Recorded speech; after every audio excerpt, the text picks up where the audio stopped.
hadis kitabullah azza wa jal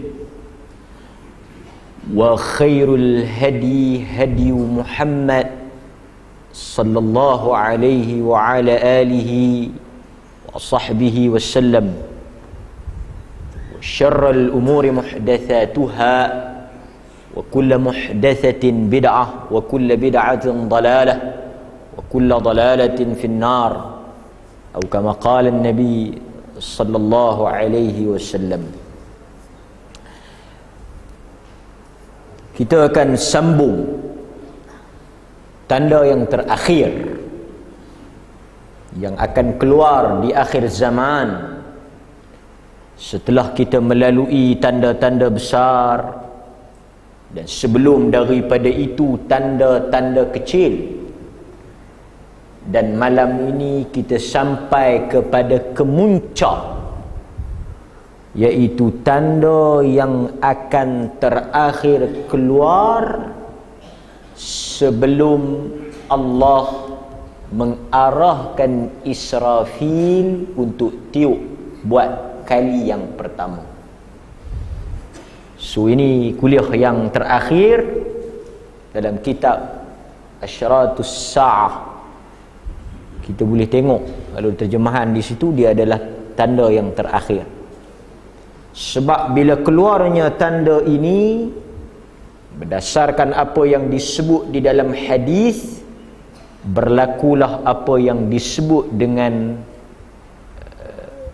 goncangan ataupun kiamat.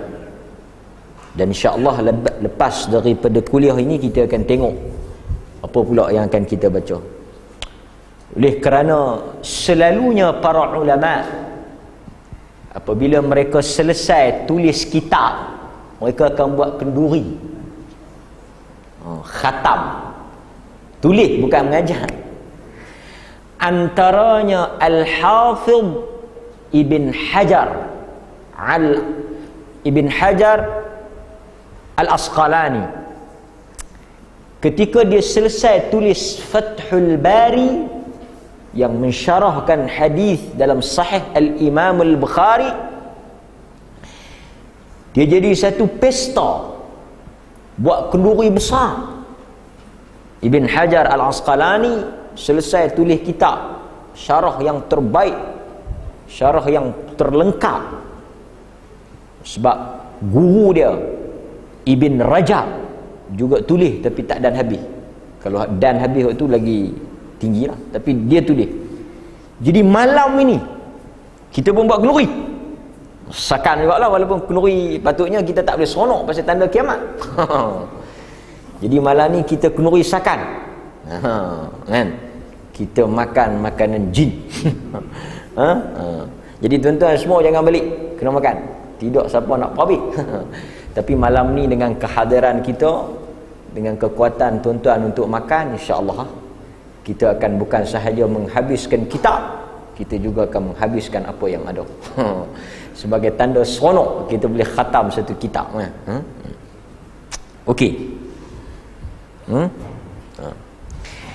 Tanda yang terakhir akan keluar pada hari kiamat nanti, apa yang disebut dengan keluarnya api yang akan mengumpulkan manusia di Syam.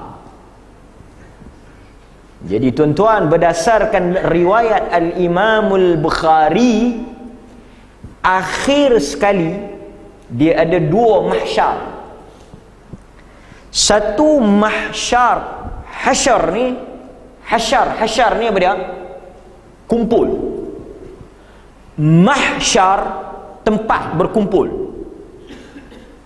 tempat dikumpulkan. So berdasarkan hadis ada dua mahsyar, ada dua padang mahsyar. Satu mahsyar di bumi, di dunia, iaitu akhirnya semua manusia di hujung zaman, di penghujung usia dan hari-hari yang terakhir, kita akan berhimpun di Syam. di Syam. Maknanya seluruh manusia yang berada di seluruh pelosok alam ini akan dikumpulkan dengan apa? Dengan api ni. Dikumpulkan, dihimpunkan, dan semuanya akan duduk di bumi Syam, termasuk yang akan kosong di mana? Makkah dan Madinah. Dan Nabi sebut di akhir zaman yang akan tinggal di Makkah dan Madinah hanyalah binatang-binatang buas. Manusia dah tak ada. Pergi mana manusia? Pergi ke Syam. Dan sekarang ini bumi Syam, ataupun bila kita sebut Ardus Syam, bumi Syam, Syria yang sedang bergolak sekarang ni, dalam bahasa Arab Suriah, Palestin dan Jordan, itu dia panggil, dulu dikenali dengan nama Syam. Ini bumi Syam. Maknanya di situlah tempat yang terakhir Allah menghimpunkan manusia sebelum berlakunya kiamat. Tapi sekarang kita tengok orang tengah duk keluar kan. Orang keluar daripada Syria. Akhir zaman Allah akan kembalikan manusia di Syam. Syam ini bumi para anbiya, bumi para nabi. Okey.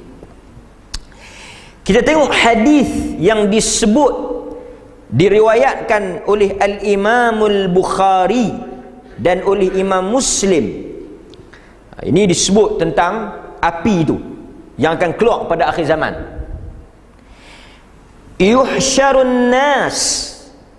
Sahabat yang meriwayatkan hadis ini adalah Abu Hurairah, dan direkodkan dalam Sahih Al-Bukhari dan Sahih Muslim. Mana hadis ini sahih, dan hadis ini menjadi dalil tanda kiamat kita pada malam ini. Yuhsyarun nas ala thalathit tara'iq. Dikumpulkan manusia oleh api ini dalam 3 golongan. Maknanya manusia yang ada ketika mana api ni menghimpunkan kita ataupun menolak kita ni pergi ke Syam tu dalam 3 jenis. Ada 3 keadaan. Ada 3 keadaan. Kumpulan yang pertama ketika api tu halau dia pergi ke Syam, raghibin, dalam keadaan seronok. Dalam keadaan seronok, dalam keadaan duk bermakan, minum, bersenang lenang, happy. On the way api tu marah, tolak, sehingga kan orang yang tak mau pun api tu ikut siang malam. Tang mana dia duduk, kata Nabi, api tu pun pergi duduk di situ, sehingga tak ada manusia yang terlepas daripada hambatan api ni. Nabi kata waktu malam mereka tidur, tang tu api tu pun duduk tunggu. Esok mereka bergerak, api tu pun bergerak menolak mereka ke Syam. Dalam kelompok yang pertama, raghibin, dalam perjalanan itu mereka seronok, bermakan, minum, bersenang lenang tanpa rasa takut. Dan of course lah, ini golongan orang-orang yang beriman. Kelompok yang kedua, kata Nabi, rahibin, mereka dalam keadaan enggan, tak mau pergi, takut, bimbang, tetapi mereka tak ada pilihan ketika itu. Tidak ada pilihan untuk mereka menetap. Ketika mana keluarnya, munculnya api ni akan keluar daripada mana? Dia akan muncul daripada bumi Yaman, di Aden. Orang putih sebut Eden. Api ni dia akan keluar daripada Adnin di bumi Yaman, dan dia akan keluar memenuhi seluruh pelusuk alam. Di mana sahaja manusia berada, dia akan pergi dan tolak mereka ini keluar daripada tempat mereka duduk itu untuk pergi berimpun di Syam. Kita akan baca lagi hadis-hadis yang Nabi sebut. Dan wallahu ta'ala a'lam, berdasarkan pada pemerhatian satelit sekarang ini sudah dijumpai, tetapi kita tak kata itu api yang akan keluar. Pasal benda ni benda yang kita panggil ghaibiyat, benda-benda ghaib, kita tak boleh nak confirm. Cuma kemungkinan kebarangkalian itu sudah ada. Tuan-tuan boleh search, tengok dalam internet, boleh tengok dalam Google, tengok type api dari Yaman. Tuan-tuan boleh tengok. Kerana muncul mutaakhir ini, baru-baru ini, dalam setahun dua ini, jurang api yang mula dia panggil membesar, dia macam telaga. So dalam telaga tu, dalam jurang tu, dalam rekahan itu api, dan dia berada di bumi Yaman. So ini kita tak kata dia satu benda yang exactly apa yang Nabi sebut atau maksud Nabi merujuk kepada api itu, tetapi tidak mustahil kerana api itu memang akan keluar daripada Yaman. Kan? So apa tindakan kita? Teruskan kehidupan. Teruskan kehidupan. Kita akan sebut kesimpulan daripada tanda-tanda kiamat ni. Apakah tindak tanduk kita sebagai orang beriman untuk berhadapan dengan apa yang kita belajar selama ini? Apa yang perlu kita lakukan? Apa sikap ahli sunnah? Dan apa tindakan yang sepatutnya dilakukan oleh manusia yang beriman? Bila kita sebut api nak keluar, dah ada dah punca-punca api di Yaman, balik semua tak lalu nak makan. Dia kata nak balik pergi buat persediaan tahajud. Nak makan apa, api pun duk nampak keluar mai dah. Kan? Sabar. Sabar. Ahli sunnah dia ada dia punya sikap dia. Kan? Okey. Kelompok yang ketiga kata Nabi, wasnani ala ba'ir, wa thalathah ala ba'ir, wa arba'ah ala ba'ir, wa ashratun ala ba'ir. Kelompok yang ketiga ni kata Nabi, mereka ini dalam keadaan menunggang.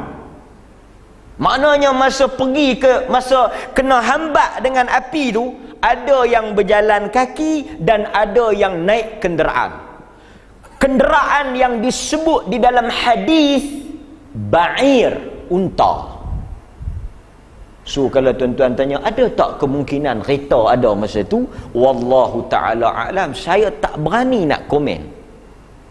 Tetapi dalam hadis dia sebut unta. Sehingga kata Nabi, ada orang yang berkongsi 3 orang 1 unta.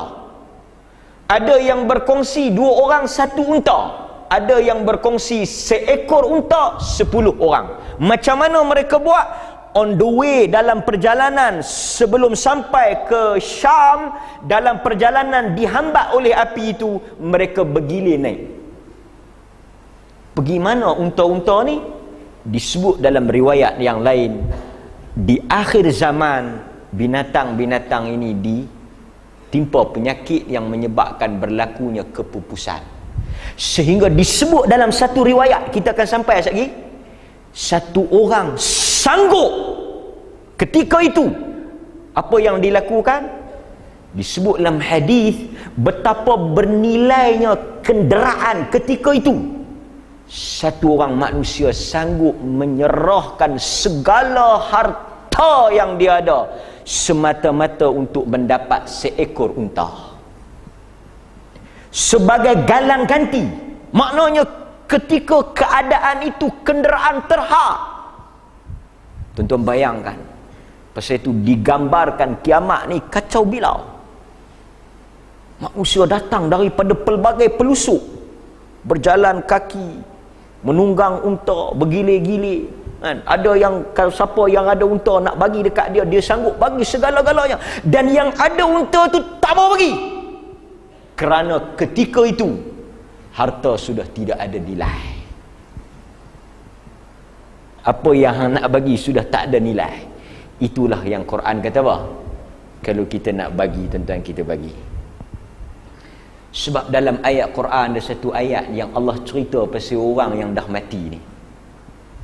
Allah kata bila dibangkitkan semula orang yang dah mati ni, antara ucapan-ucapan yang keluar, yang Al-Quran sebut, yang saya rasa tuan-tuan pun duk baca, laula akhartani ila ajalin musamma, kalaulah boleh, laula akhartani, kalaulah boleh dilewatkan, ditangguhkan, diakhirkan. Akhartani untuk apa? Fa asaddaqa wa akum minas salihin, untuk kami balik. Fa asaddaqa, untuk kami nak minta balik sat saja ke dunia, kami nak bagi sedekah. Wa akun, dan kami nak jadi minas salihin, orang yang buat salih. Ada ulama tafsir wa akum minas salihin buat haji. Maknanya permintaan manusia ketika itu, balikkan kami fa asaddaqa, untuk kami nak bagi sedekah. Nak ambil, nak pergi cari duit, nak pergi bagi sedekah, kami nak balik. Permohonan untuk balik ke dunia itu semata-mata, kata Al-Quran, fa asaddaqa wa akum minas salihin, kami nak bagi sedekah dan kami nak pergi buat haji. Dua permintaan. Lepas kami buat tu, ambil balik. Yauma la yanfa' mal wala banun, kata Quran. Yauma la yanfa', pada hari yang tak ada nilai, tak ada guna. La yanfa', tak ada nilai, tak ada manfaat, tak ada guna. Apa dia? Mal, harta. Wala banun, termasuk anak. Tak ada nilai ni, tak guna, sekupang duit pun tak ada. Illa man atallah, melainkan mereka yang balik kepada Allah biqalbin salim. Kata ulama tafsir, dia merujuk kepada tauhid. Qalbin salim tu hati yang sempurna tu apa? Orang yang tak ada syirik. Dosa dia ada, tapi dia tak ada syirik. Okey. So itu yang disebut dalam hadis. Sehingga kata Nabi, wa yahsyuru baqiyatahumun nar taqila ma'ahum haythu qal wa tabitu ma'ahum haythu batu wa tusbihu ma'ahum haythu asbahu wa tumsi ma'ahum haythu amsu. Yang lain-lain tu, yang tinggal lagi tu, mereka ini dikepung, dikepung oleh api tersebut, sehinggalah bila mereka sampai di satu tempat, api itu pun duk ada di situ. Mungkin dia nak lari, api itu pun duk ada di situ. Kemudian kata Nabi SAW, apabila manusia tidur, api itu tak pergi mana, duk di situ, tunggu manusia. Apabila mereka bangun, api itu pun bergerak bersama dengan mereka. Pasal itu tuan-tuan, okey, sekarang kita katakanlah kita tak jumpa api itu, pasal kita pun pada adatnya tak nak kiamat tu, tak mungkin tak ada. Inilah kematian. Yang mana kita mungkin tuan-tuan fikir, macam mana satu api boleh pi satu dunia? Tak ada tempat yang dia tak nampak, tak ada tempat yang dia terlepas. Tuan-tuan boleh compare, banding dengan kematian.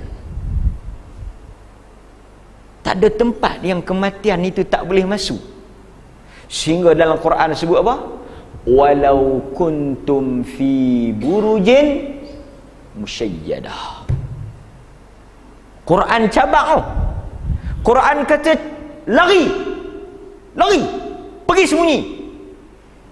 Fa innahu mulaqikum, dia akan cari kamu. Fa innahu mulaqikum, Di mana sahaja kamu berada, dia akan sampai. Dalam ayat yang lain Allah kata macam saya sebut tadi, walau kuntum fi burujin musyayyadah. Quran kata walaupun kamu bersembunyi di dalam bangunan yang kukuh temboknya, dia akan masuk. So api ni tak ada beza dengan kematian. Cuma dia tak bakar. Tuan-tuan kena faham, dia bukan bertujuan untuk bakar manusia, tetapi untuk menghimpunkan manusia. Pasal itu tak ada orang mati dengan api ni. Dan kata para ulama, ini bukan api neraka. Pasal api neraka kalau dekat dengan dia memang terbakar. Okey. So kita dapat banyak poin di situ. Daripada mana dia keluar, kemudian daripada mana dia akan sampai, di mana dia akan dikumpulkan, disebut dalam hadis Nabi sallallahu alaihi wasallam. Okey. So kita nak pilih dalam golongan mana? Raghibin, orang yang dikumpulkan dalam keadaan kita tenang, gembira, seronok, sambil disebutlah hadis duduk tengah bergerak nak pergi ke Syam tu, boleh duduk bersantap, bermakan, bermewah-mewahan, tak ada rasa bimbang.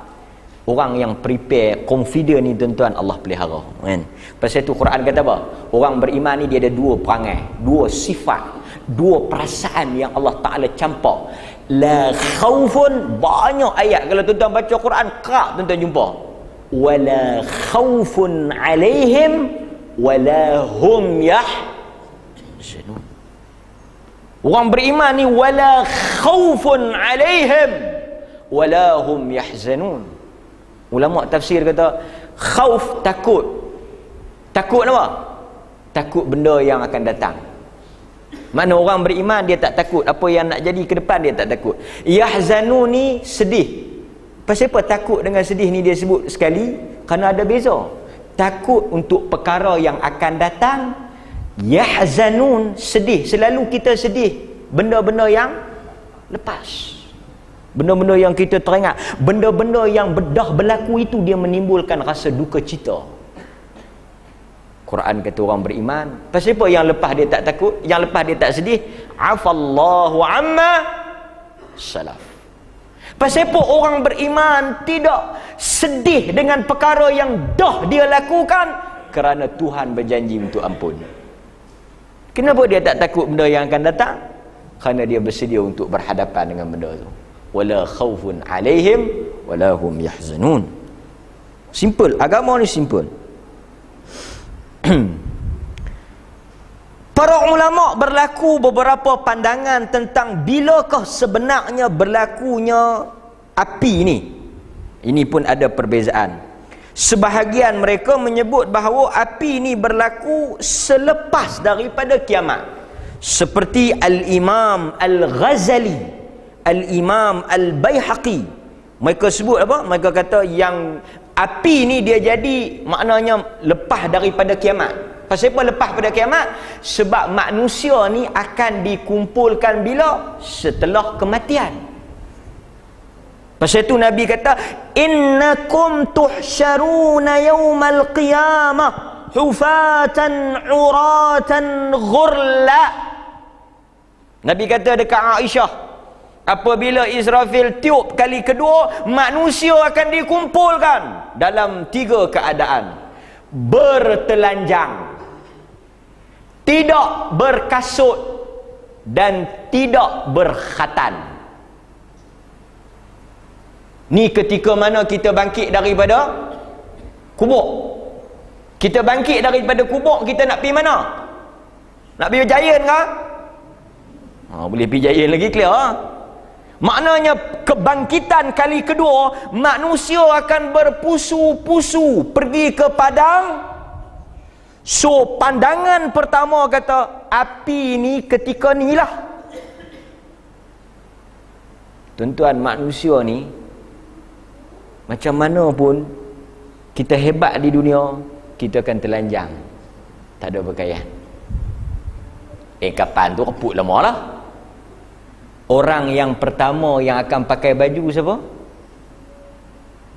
Ahlul Quran. orang yang Tuhan akan pakaikan pakaian untuk dia di padang mahsyar nanti, orang yang dekat dengan Al-Quran. Al-Quran akan datang kepada Allah minta supaya Tuhan pakaikan pakaian untuk kawan tu. Mulianya orang yang dekat dengan Al-Quran. Okey.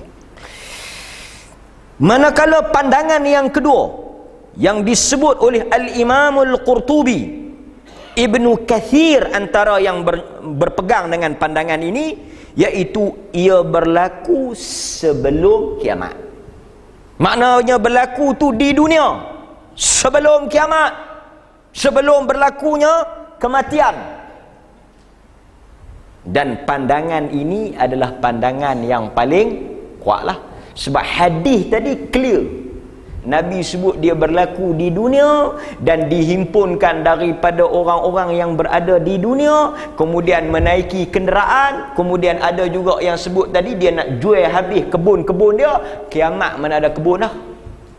So hadis cerita keadaan berlakunya keluarnya api ni ketika mana dunia lagi.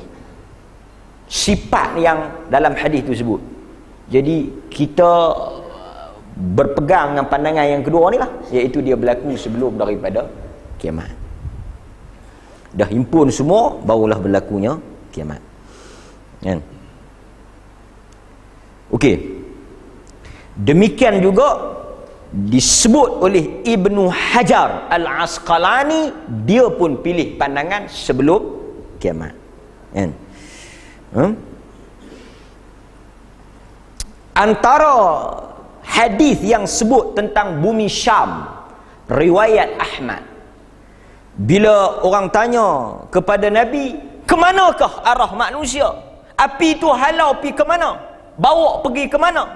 Nabi beralih muka dia, Nabi tunjuk ke arah Syam. Pergi ke sana. Nabi kata pergi ke sana. Sana di situ kata sahabat, dia merujuk kepada arah Syam. Arah Syam. Okey. Daripada hadis yang disebut oleh Al-Hakim, dan hadis ni sebahagian ulama menyatakan sahih, seperti Al-Imam Az-Zahabi, daripada Abdullah bin Amr Al-As.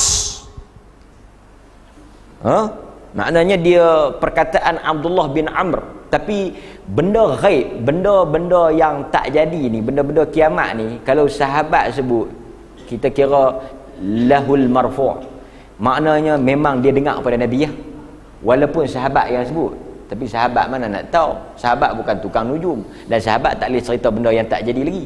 Kalau dia sebut tu makna dia dengar daripada Nabi. Tapi perkataan ni sahabat yang sebut, tapi kita kata dia mesti dengar daripada Nabi. Kan? Iaitu apa?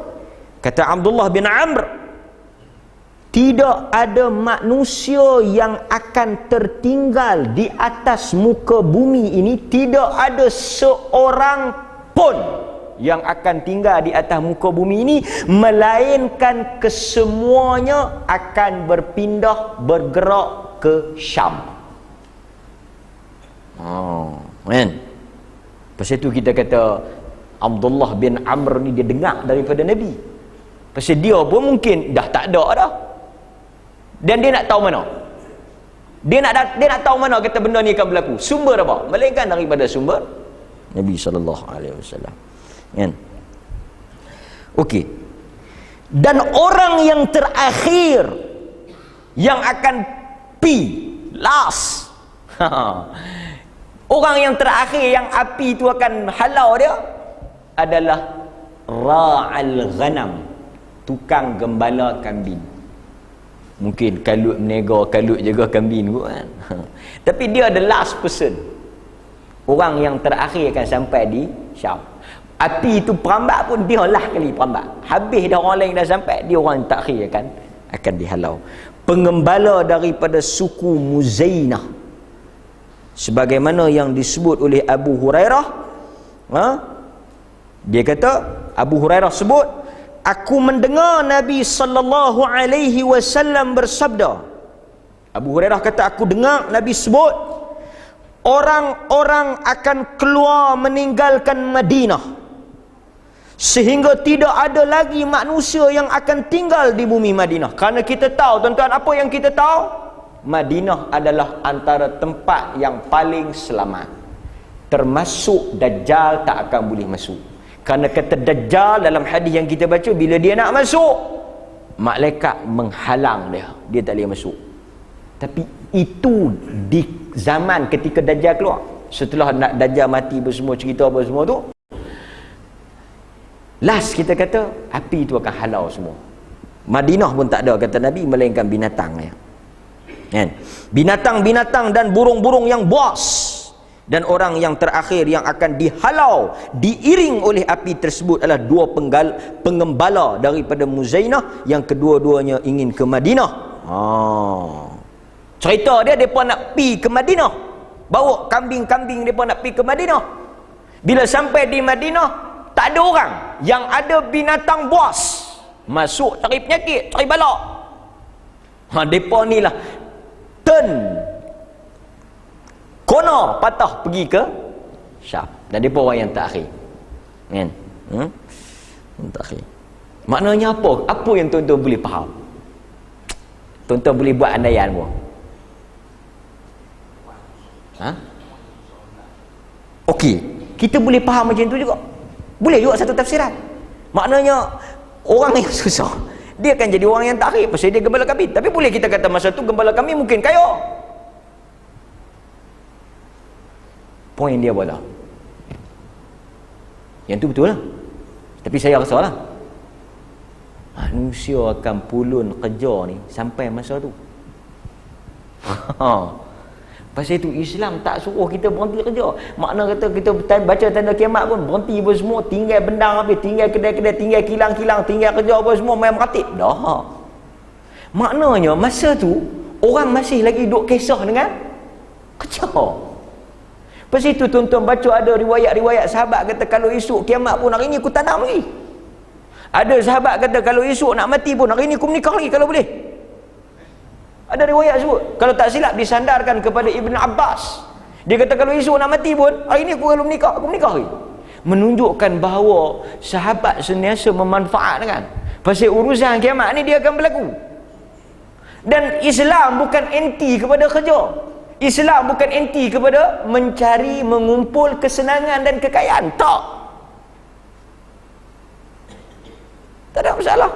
Dan orang Islam pun dia tak ada, selagi mana hayat dikandung badan, orang kata boleh cukup-cukup tak, bukan makna cukup-cukup, makna buatlah. Tetapi jangan sehingga benda itu melarikan fokus dia daripada agama yang tu ya.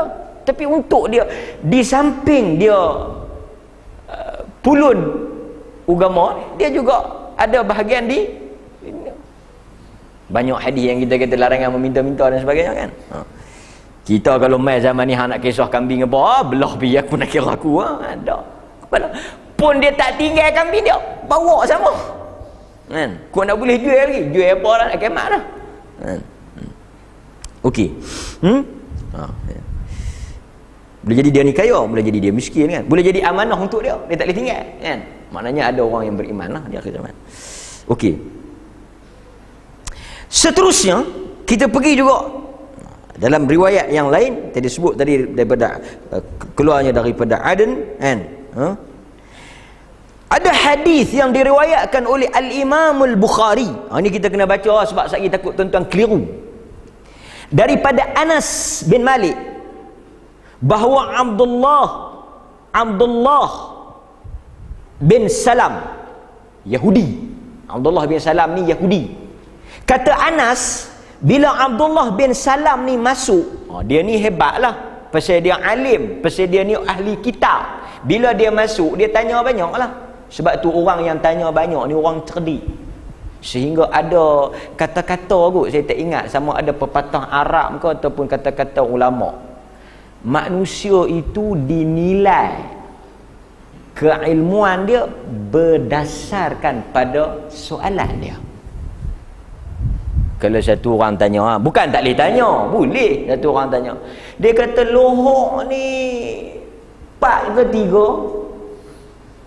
3? Kita umum kan tengok. Boleh tanya, tak haram. Tapi jakun mana kan? Tapi kalau orang tanya kan, kalau orang tanya soalan, contoh soalan, dia kata kalau saya pergi musafir kan, kemudian saya tak semayang sampai di rumah, saya tak ada buat zuhur, saya sampai di rumah saya nak mayang macam mana? Ini mungkin dia level sikit kan, dia tinggi sikit. Boleh tak dia jamak? Ataupun yang tu tak nama jamak, yang tu nama qadha. Kalau jamak boleh tak lagi dia nak qasar? Ke qasar saja tak jamak? Artinya dia ni tahu banyak lah. Dia tahu jamak, dia tahu qasar, dia tahu qadha. Dia punya level soalan tu boleh pakai juga dia ni. Kan? Setengah orang kita pergi, dia nak pergi Mekah. Ni cerita betul. Dah kita pergi, kita bagi peluang lah, dia panggil kita makan kenduri, kita pergi lah. Dia kata, pakcik dah nak tanya apa, tanya lah, saya nak jawab kan? Dia nak pergi 2-3 hari kan? Dia dah nak tanya apa, tanya. Sumpang saya duk ada ni, kut-kut saya boleh jawab kan? Saya nak bagi duit berapa pun tak ada, nak kata nak apa tak ada, nak tanya-tanya. Kita tak ada.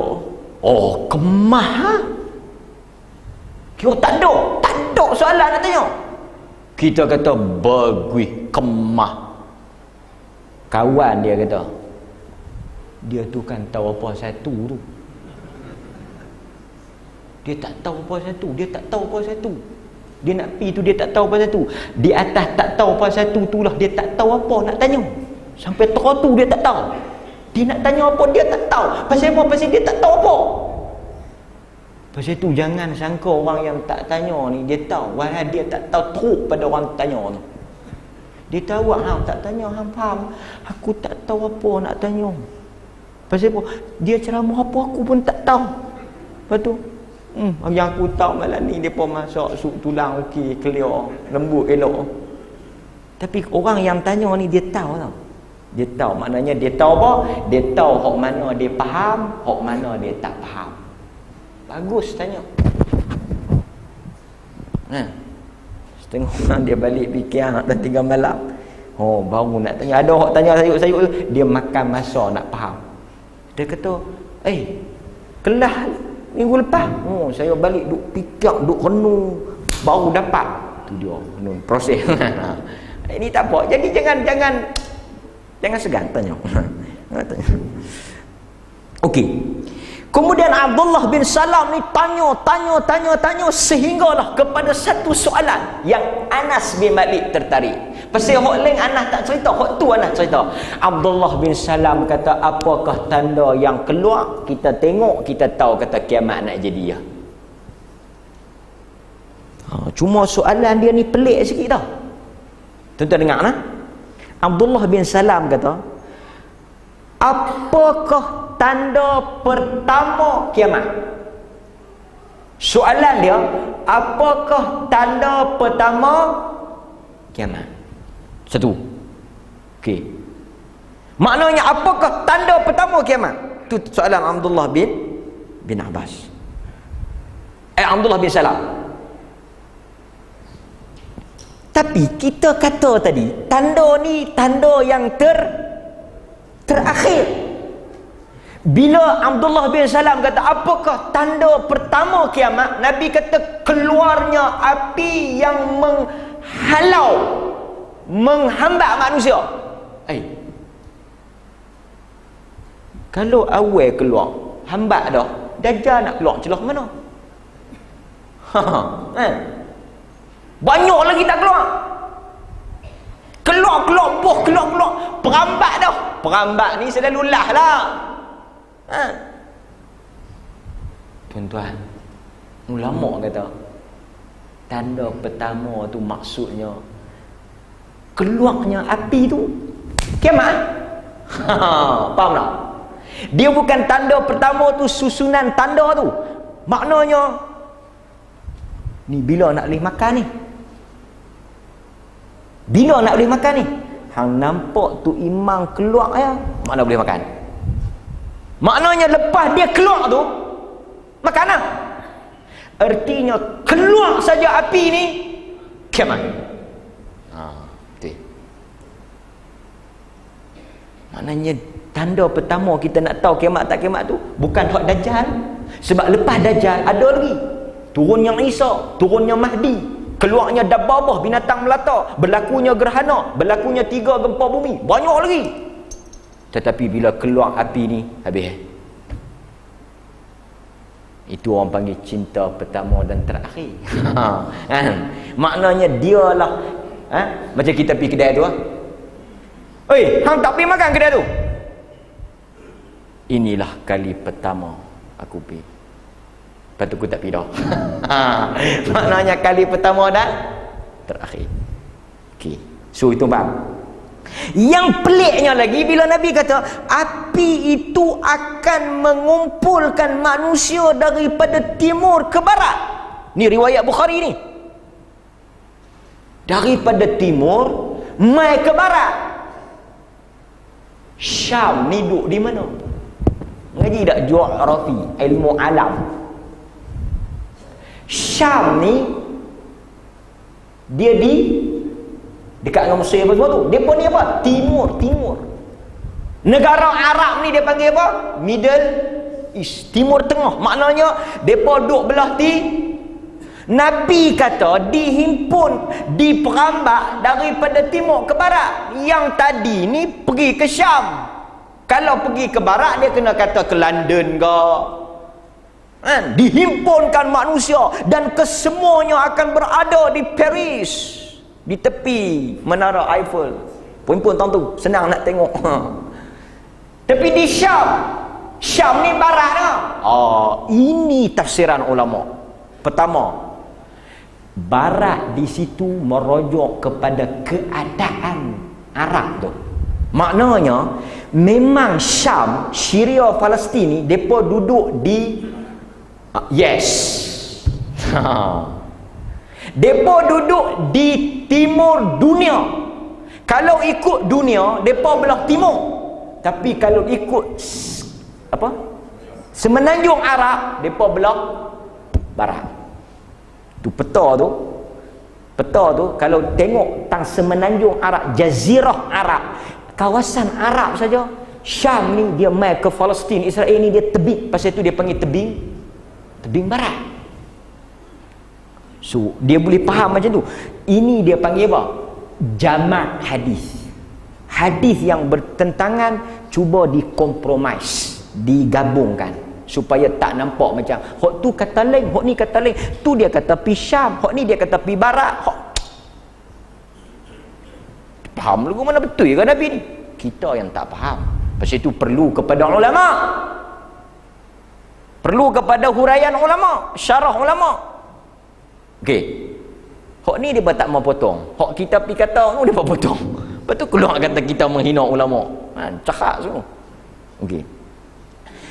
Satu. Yang kedua, timur barat ni bukan merujuk kepada tempat, tapi macam kita nak kata rosak habis timur dan barat.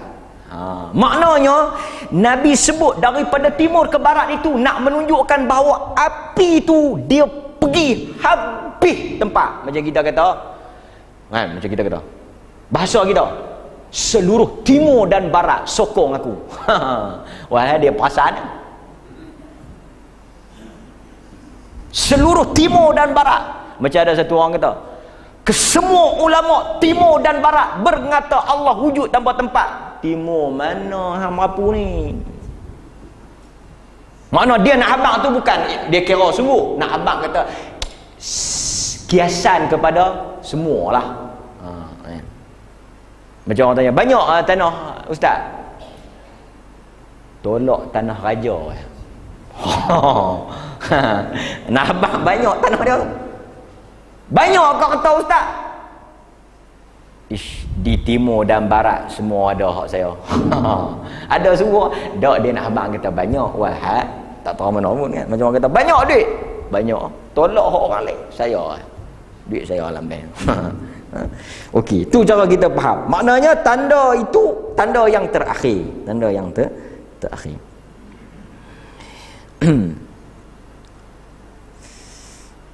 Seterusnya masih lagi ada huraian yang disebut oleh para ulama. Dia ringkas saja sebab benda ni benda dah last kan, benda dah last.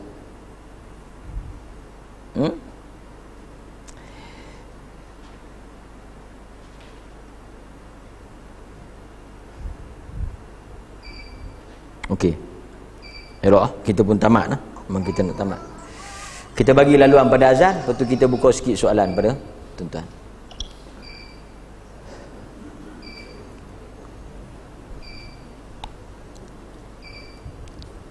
Tentang beriman kepada tanda-tanda kiamat. Artinya kita percaya kepada berlakunya kiamat. Yang pertama, tujuan kita. Tak ada lain dan tak ada bukan, sebagai satu bentuk semangat untuk kita. Sebab dia membezakan orang Islam beriman dengan orang tak beriman. Sebab orang beriman, kita telah bersusah payah ni tuan-tuan. Ni yang tuan-tuan saya duk perhati tadi masa nak saya duk kereta, saya saja perhati bertongkat, bercapah, bercapik capah, bersusah payah main nak mengani, usung anak mai susah tuan-tuan. Tetapi semua itu akan terubat apabila kita percaya dan yakin bahawa dunia ini bukanlah segala-galanya. Za'amal ladzina kafaru an lan yub'atsu.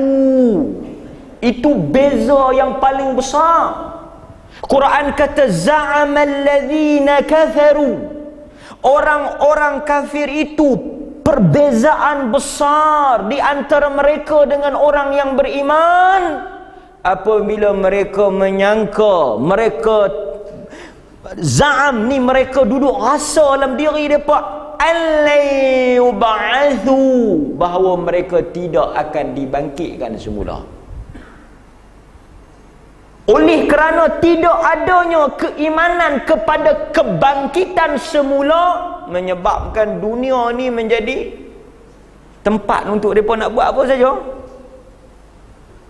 Tetapi kita ni tuan-tuan yang tidak, yang kawal diri kita, yang mengikat diri kita, yang memaksa diri kita, yang menyusahkan diri kita ni kerana apa? Kerana Tuhan menyambung ayat tu, qul bala wa rabbi latub'atsunna kerana manusia itu akan dibangkitkan. Pasal kisah tu lah. Dan kalau dibangkitkan saja tak apa, pasal dia tutup tu bukan tutup dibangkitkan saja, latub'atsunna, kemudian dia sambung lah. Pasal itu kita kena baca banyak tuan-tuan. Baca bagi pak. Latub'atsunna latunabba'unna bima amiltum. Tang boh hujung tu tuan-tuan, boh yang cukup. Pasal itu Quran kata bila orang baca Quran ni kita bergetar. Sebab Quran kata latub'atsunna, dibangkitkan, summa latunabba'unna bima amiltum.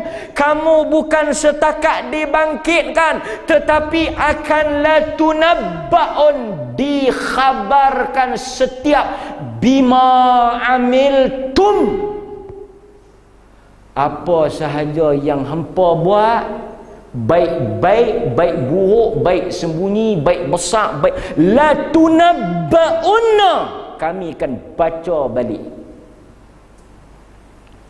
Dunia ni penuh dengan kezaliman. Ada orang yang tak layak dapat, ada orang layak tak dapat, ada orang yang bodoh naik, orang yang cerdik ditindas. Dunia ni kadang-kadang, dunia ni tuan-tuan kena faham satu ya, sunnah Allah tak ada yang akan puas hati. Lah kenduri kahwin, bukan nak ajak tuan-tuan, tapi memang jahat pun. Antara benda yang kita rasa tak adil apa? Tengok anak tono pecah tembok muka. Kita pun duk parti, segok lagi aku, hitam dengan tak elok. Tapi bila pi kepada bini, padan ni sambil duk makan, tak padan dengan anak teranak, tapi itulah dunia. Kadang-kadang kita tengok bini 20, matang laki-laki 60, tapi kih datuk lah. Kih datuk saja. Yang kita punya segak ni 20 sama umur, dia tak mau. Sehingga kita bila tengok mereka kahwin, datuk kahwin dengan artis, di manakah keadilan? Kata Nurdin Ahmad dalam Hang Jebat, di manakah keadilan? Yang aku punya muda orang tak mau. Kerana dunia ini dipenuhi dengan kezaliman. Tak, memang kita akan duduk dalam keadaan tak puas hati sendiri. Macam mana dia tu, macam mana dia ni, macam mana tu. Itulah dunia. Pasal itu Nabi kata apa? Bukan Nabi, Quran kata apa? Quran kata apa? Kullu nafsin dha'iqatul maut wa innama tuwaffawna ujurakum yawmal qiyamah faman zuhziha 'anil nar wa udkhilal jannah faqad wa mal hayatud dunya. Quran kata wa mal hayatud dunya, kehidupan dunia. Dunia ni mata, kesenangan yang ghurur, menipu saja. Tapi orang beriman, dia tak ada masalah orang naik. Kadang benda hok dalam mulut orang pergi korek, tarik. La tunabba'unna bima amiltum wa zalika 'ala Allah yasir. Kerja mudah. Pasal itu orang beriman dia lapang. Banyak orang duk kongsikan, kita kawan, banyak orang duk cerita kat kita, kadang-kadang buat kata kerja punya pergi hantar, kita layak mengaji pandai, tetapi dapat kat kawan tu yang teruk pada kita, cek mai cek pi, kabel saja. Itulah dunia. Kita kata mengaji boleh ke aku? Kemah akademik boleh ke aku? Pandai boleh ke aku? Nak banding dengan dia, pasal apa dapat kat dia? Pasal dia ada kabel. Dunia tak pernah adil. Mata'ul ghurur, kehidupan ni kesenangan yang menipu. Tapi kita tahu apa? Tak apalah, akhirat ada. Siapa yang buat, dia akan kena. Ulama-ulama dulu semua masuk penjara, tak ada masalah. Man, ya? Banyak kalau kita nak, tuan-tuan nak cerita, tuan-tuan kena naya, tak payah duk cerita, orang lain pun cerita teruk lagi. Kawan nu naya, kau ni potong tengah jalan, kau nu pangkah ke atas, kau ni pi ambil, kau la tunabba'unna, jangan susah hati. Allah kata alaisallahu bi ahkamil hakimin. Semua esok jangan susah hati, jangan bimbang, jangan kecewa, serah dekat dia, dia akan balas balik dengan penuh. Alaisallahu ahkamil hakimin. Don't worry, orang beriman dia tak sangkut di dunia, dia tahu ada mahkamah Allah. Selesai. Hak yang mana bini-bini duk kena hentam dengan laki, sabar. Tapi jangan duk lawan lah. Doa. Pasal itu Nabi kata apa? Bila orang tanya, apa yang akan kami buat pada pemerintah yang zalim? Doa. Minta hak kamu kepada Tuhan. Orang buat naya, orang buat zalim kat kita, suami ke siapa ke, anak-anak buat derhaka, itu dia dengan Tuhan. Jangan bimbang. Tuhan tahu ke? Tuhan ingat ke? Dia buat kat saya, Tuhan cari ke?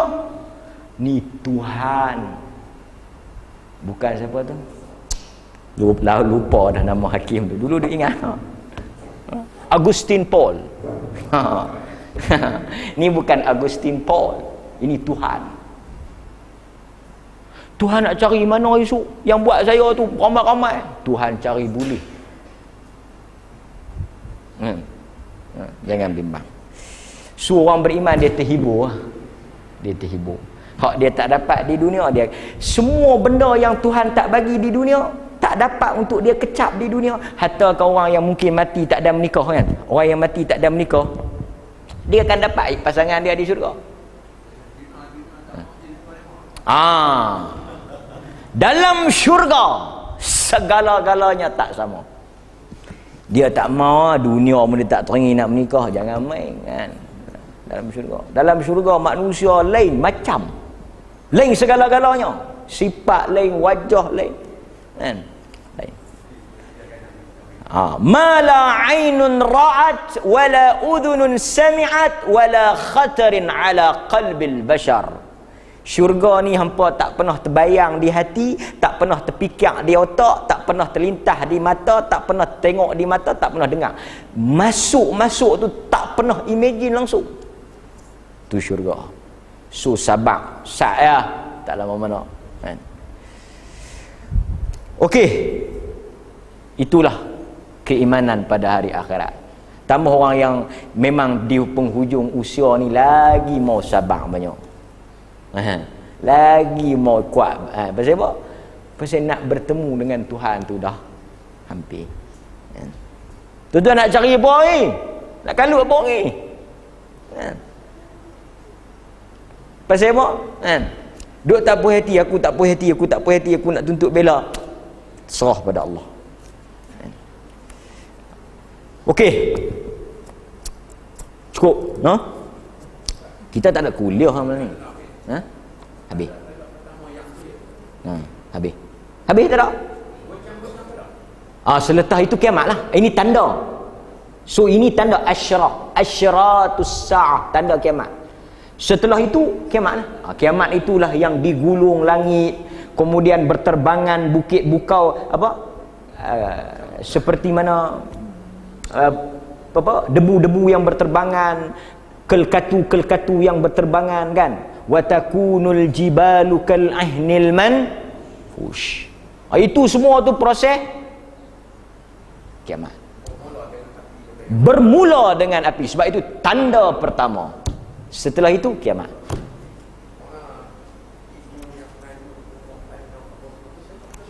Selepas daripada dikumpulkan itu, wa tada'u hamlatin hamlaha, dalam Quran, yang mengandung tu gugur, yang menyusu campak. Ini semua kedahsyatan kiamat. Wallahu ta'ala a'lam. Tetapi orang beriman tak sempat. Orang beriman tak sempat. Orang beriman tidak akan menyaksikan kiamat. Kerana dalam hadis Allah Ta'ala akan melepaskan angin yang lembut dan sejuk, dan dia akan dihidu oleh orang beriman. Kita akan mati. Ini orang-orang beriman.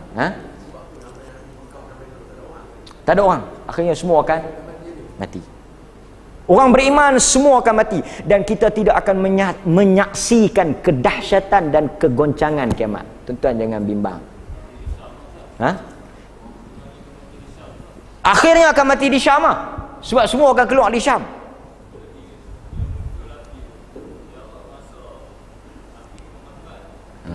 Wallahu ta'ala alam, tak disebut. Berapa lama akhirnya semua manusia akan berkumpul di situ? Tak disebut. Tetapi yang terakhir, yang pengembala, dua pengembala yang nak pergi ke Madinah. Pasal apa ni nak pergi ke Madinah? Kerana dia orang beriman dan dia tahu kata Madinah akan, dia sampai di Madinah, Madinah pun tak selamat. Akhirnya dia akan pergi ke Syam.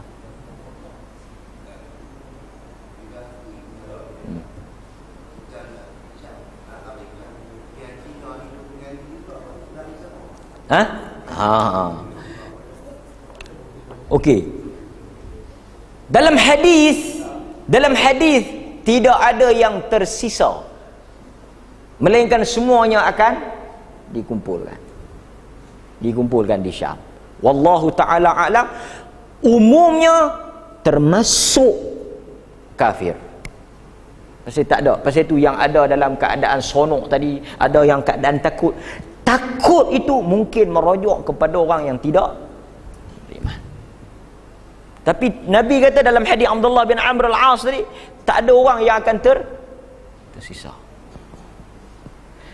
Kita bincang ni jangka panjang bila supaya kita bersedia. Kerana kita tak tahu. Memang kita rasa lama, tapi Quran kata innahum yarawnahu ba'ida wa narahu qarib. Tulang Quran, innahum yarawnahu ba'id. Mereka melihat jauh, wa narahum qariba, tapi kami melihat dekat. Dan ini semua, kalau tuan-tuan tak rasa gerun dengan api itu pun, tuan-tuan boleh banding macam saya sebut di awal tadi dengan al-maut. Al-maut. Api itu macam al-maut. Tak mana, di mana saja manusia berada, dia pi. Dia pi. Tapi cuma dia pi bukan untuk membunuh, tapi maut pi untuk membunuh. Maut ni dia pi untuk membunuh. Pasal itu malaikat maut ni, saya tahu sikit lah. Akhirnya malaikat maut ni akan cabut nyawa dia sendiri. Malakul maut wukila bikum. Malakul maut, malaikat maut kan, dia ni tak ada perasaan. Tak ada perasaan. Pasal apa dia tak ada perasaan? Kalau dia ada perasaan, dia nak pergi bunuh orang macam mana? Tuan-tuan macam tuan-tuan nak pergi jadi malaikat maut. Ya, aku tak sampai hati. Bukan kata nak bunuh, nak sepok orang pun tak sampai hati. Tapi malaikat maut ni Allah jadikan dia tak ada perasaan. Pasal itu dia boleh cabut budak-budak, dia boleh cabut orang tua, dia boleh cabut. Dia tak ada. Tuhan kata sampai ajal. Ada orang kata ni hok saka-saka tu tak saka. Dengan saka-saka tu cerah. Dia berkata ni tak mati ni, saka duk ada, nak kena buang saka. Bukan saka, ajal tak sampai. Duk pergi percaya ke saka. Kita kena buang dulu saka ni, kita kena ambil dulu. Lepas ambil dia mati. Pasal apa lepas ambil dia mati? Betul. Kerana syirik itu telah diwarisi.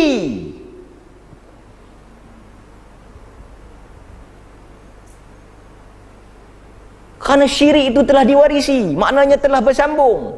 Dan syaitan memang berjanji dia akan sesatkan bukan sahaja Adam, keturunan Adam. Keturunan. So kita jangan ambil. Yang seronoknya, kita seronok dia mati ke kita seronok dia hidup? Matilah, nak pesah ni. Tahu banyak. So kita mau dia jaa ajaluha.